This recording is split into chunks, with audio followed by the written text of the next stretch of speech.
Smell peace and happiness. April 4th, 2023, Muncie, Indiana, USA. Chelsea did not intend to change how the world smelled. Her initial interest in smells was more local. She simply wanted to do something with her office, where she worked as a newly certified accountant. She arrived in time for 2022's tax season and was desperate for ways to cope with the stress. When she walked through her local Bath & Body Works store and saw the wallflower plug-ins promising stress relief, she bought a heating unit and 5 glass replacement vials. Inside was liquid packed with eucalyptus and mint extracts. It may have all been in her head, but Chelsea was convinced the eucalyptus and mint calmed her down. Even after becoming almost nose-blind to the scent, she continued to replace used-up vials. Every 3 weeks, she ended up with another empty glass container. It seemed wasteful to throw them away, so she collected them in a desk drawer. Tax season for 2023 approached, and Chelsea ran out of empty vial storage space. She could either dump the collection or find a use for them. As she thought about how much each new vial cost, she suddenly wondered if they were recyclable. Could she find replacement liquid and pour it into the empty bottles? Chelsea checked the Bath & Body Works website. There was nothing about recycling or how to purchase large jars of stress relief liquid. Then Chelsea stumbled upon a YouTube video made by a woman calling herself Smella Barbara. The video was about mixing up homemade scents, which could be placed into any plug-in air freshener. Smella Barbara was obsessed with everything aromatic. She preached that life was too short to breathe plain air. Every breath could be a boost to mind and body if you wanted it to be. While she loved spreading the news about scentology, she hated the big corporations charging outrageous prices for smells. She dedicated her life to delivering smell happiness for free, or at least a small fraction of the cost you might pay at Bath & Body Works. Chelsea found a Smella Barbara video specifically showing how to recycle wallflower vials. In the video, Smella Barbara was surrounded by measuring cups and jars filled with colorful liquids. She wore a daisy print apron and bifocal glasses attached to a chain. As she mixed up her concoctions, she took deep whiffs and shouted, "Delicious!" While Chelsea laughed at Smella Barbara's bizarre enthusiasm, she was happy to follow the advice on do-it-yourself scent mixology. According to Smella Barbara, the easiest starting point for beginners was to purchase essential oil samples from a supermarket. These oils were squeezed from plants and had been used for making perfumes for centuries. During Chelsea's next supermarket visit, she stopped at the health and vitamin aisle. She found 1-ounce bottles of all the oils Smella Barbara loved: mint, eucalyptus, tea tree, lavender, and citrus. She also found a larger bottle of scentless almond oil, which could be used as a base. Chelsea added them all to her grocery cart and called them her Essential Oil Starter Kit. When she returned home, Chelsea re-watched Smella Barbara's videos before removing the tops from her empty wallflower vials. She poured in almond oil before adding 20 drops each of eucalyptus and mint. She wanted to start by duplicating the stress relief formula from Bath & Body Works. She took her homemade vial to the office, inserted it into the warming unit, and left it to simmer overnight. The next morning, Chelsea took a long and deep breath directly above the wallflower. She caught the same eucalyptus and mint sensation her nose usually enjoyed. But maybe it was less intense and not as minty. She called over Mina, whose office was next door. "Does it smell the same in here?" Mina sniffed. Then she sniffed again. "Maybe not as strong." "I'm experimenting with my own scents. I can add more drops to the mixture to make it stronger." "Oh, you're a chemist now?" Chelsea laughed. "Kind of. a kitchen chemist with a lot to learn. From that point on, Chelsea jumped nose first into scent making. Every 3 days, she altered the mixture in her office, keeping careful track of the number of essential oil drops used. She added tea tree oil to the eucalyptus and mint combination and had her accountant colleagues rate the smell after it had time to settle in her office. She was surprised by how much she liked the sensation of invention. She felt like a scientist and chef. After settling on the perfect combination of eucalyptus, mint, and tea tree, Chelsea began to experiment with drops of citrus. After letting a mixture designated 5543 permeate her office overnight, she stepped inside the next morning and instantly felt happy. The feeling was effortless. It was as if sunshine warmed her face on a cold winter day. It was like laughing with a friend and falling in love and every other pleasure she could remember. All the sensory nerves in her nose overwhelmed her brain with mental candy. Chelsea remembered something Smella Barbara had said about smells being the gateway to memory and emotion. "Mina, can you come in here?" Chelsea called. When Mina walked in, her facial features softened. A faraway look appeared in her eyes. She dropped into a chair and stared straight ahead, wearing a smile. "You smell it too, don't you?" Chelsea asked. "I feel like crying. Happy crying.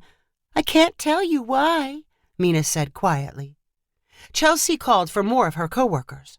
They crowded into her office and refused to leave. Mina asked them not to breathe so hard because they were taking all the smell. Noah, an office mate who had been cynical about Chelsea's experiments, now said, "You could totally sell this. I'd buy it, and I usually hate air fresheners and candles and all that smelly stuff." "I'll buy it too," echoed others in the crowded room. "How much do you want for it?" "You should start a company," Noah added. "You could be a millionaire, a billionaire." Chelsea spent the rest of the day pushing people out of her office and promising to deliver plug-ins for everyone. Her mind quickly calculated how much profit she could make if people were willing to pay $5 per vial of liquid. They might even pay $10 per vial. She did an internet search for numbers of scent plug-ins sold each year. Noah was right. She could own her own jet with 5543 money. Chelsea's dreams of riches lasted into the night. She thought about how she might start out by selling her new scent from her home. She could build a website and mix up liquids in her kitchen. She could go to swap meets or maybe rent a booth in the mall. None of the details appealed to her. She liked being an inventor and accountant. Other people were better suited for growing a business. Her mind turned to the idea of selling her scent to an existing company. Let them worry about manufacturing and distribution. The next day, Chelsea stopped in at the Bath & Body Works store, holding a sample of her magical scent. She found a friendly manager and discreetly asked if she could share something interesting. "I mix up my own scents, and I came up with something pretty amazing." "We better go to a back room so my nose doesn't get confused by all the other smells around," the manager said. In what was essentially a closet, Chelsea plugged in her wallflower, and the manager got a whiff of the new mixture. Her eyes shot open, and she moved her nose closer. "Oh, that's good. That's very good. It's like I can guess the ingredients, but then again, maybe I can't." She closed her eyes contentedly. "Do you think the company would be interested?" "I hope so. You'd have to talk with someone at headquarters in Columbus. They do all the product development. I actually know someone I could connect you with." 3 days later, after speaking with the manager's friend, Bill, Chelsea was on her way to Columbus, Ohio. The drive took 2.5 hours, and she left early enough so that she arrived in the corporate lobby by 9 a.m. Bill and a coworker showed up wearing white laboratory coats.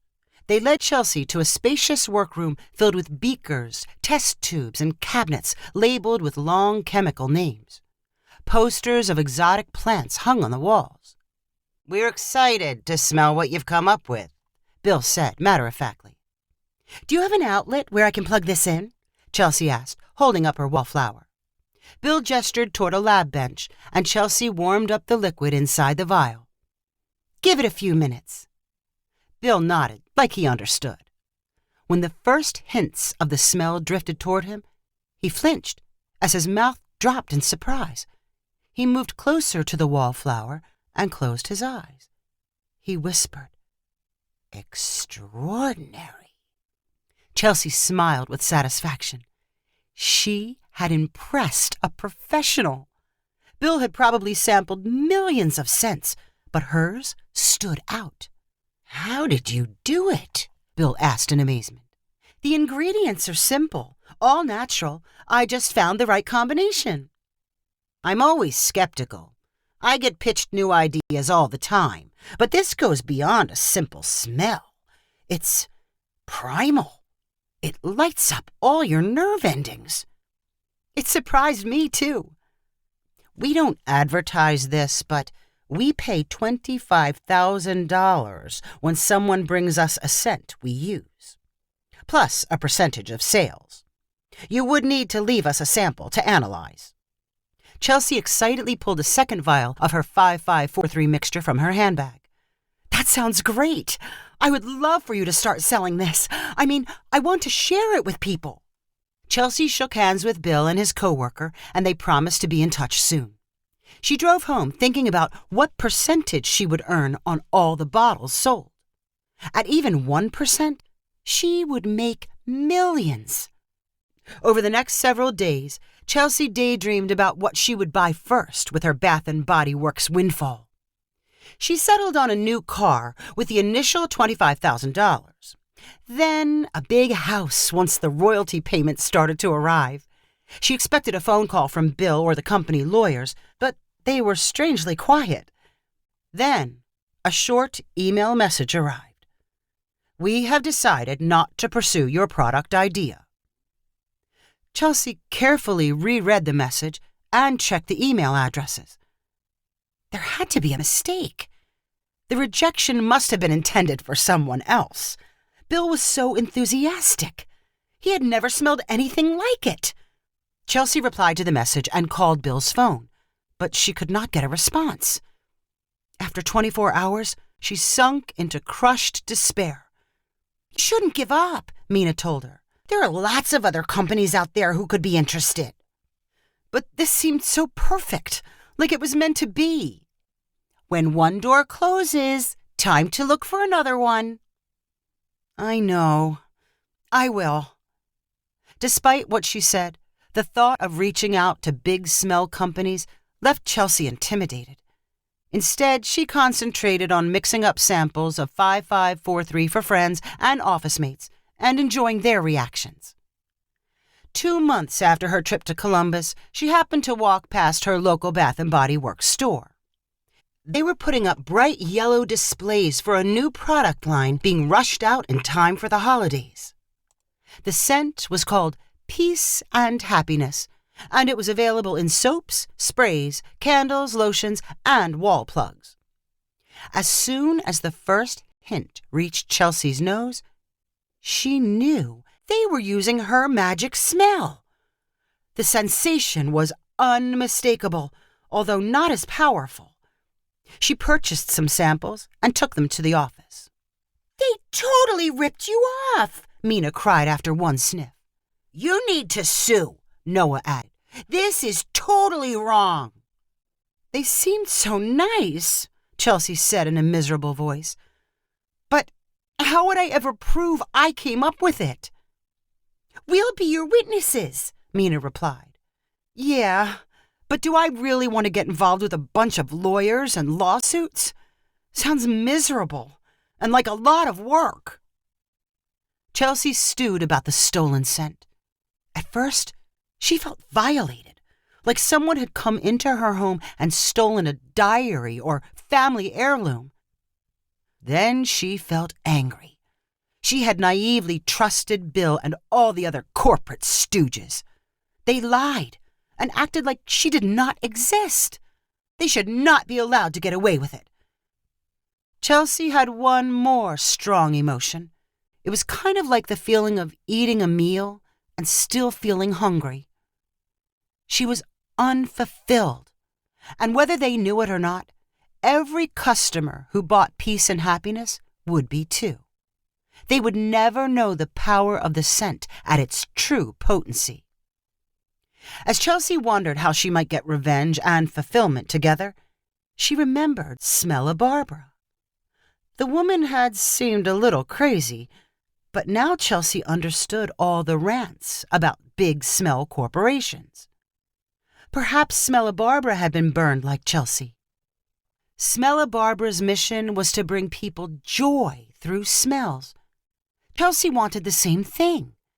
Smell-a Barbara had millions of followers and a voice loud enough to spread the word. Maybe it was time to team up. Chelsea mixed up one more batch of the real peace and happiness just to make sure she could reproduce it. She wrote down careful instructions and then composed an email message to Smell-a Barbara. It began with, "I'm a big fan. I think we understand each other. Would you like to smell something that will change the world?"